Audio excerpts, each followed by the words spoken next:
Law & Order, SVU Season 26, Episode 21, titled Aperture, missed an opportunity to bring back a legacy character who was vilified during his last appearance almost a decade ago.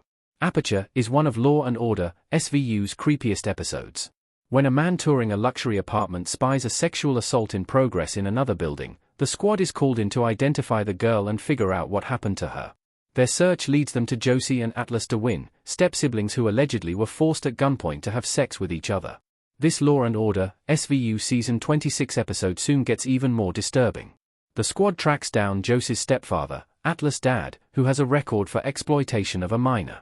However, he claims that Atlas was the one taking inappropriate photos of Josie without her permission. Eventually, the cops prove that Atlas raped his stepsister, leaving the rest of the family to pick up the pieces. However, the episode does not include a psychiatrist evaluating Atlas or advising the team. Law & Order, SVU Season 26, Episode 21 features a perp who needs a mental health evaluation. Atlas doesn't appear to understand why what he did was wrong. Finn talks with Atlas in Law & Order SVU. The final scene is especially creepy. When Benson and Finn confront Atlas in the interrogation room, his defense attorney is unable to stop him from speaking. He rambles about how he is in love with Josie, how her choice to go away to school next year meant she was leaving him, and how he's sure she's in love with him too. He does not appear to understand that he committed a serious crime that traumatized his stepsister and is fixated on getting to talk to Josie again. In past seasons, this type of perp would speak with the squad psychiatrist. The psychiatrist's job in such cases was to evaluate whether the perp was competent to stand trial and whether he understood the charges against him. Having a psychiatrist on staff helped Law & Order, SVU stand out in a sea of similar procedurals. Additionally, the psychiatry angle often helped promote the theme that abused people often victimized others, and that they had to be held accountable for their choices as well as be given help dealing with their trauma.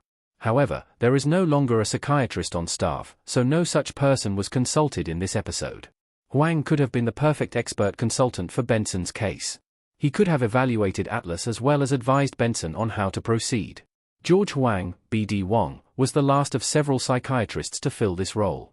His gentle manner, combined with his expertise, made him a fan favorite. This story would have provided the perfect opportunity for Huang to return, either in person or via secure video chat.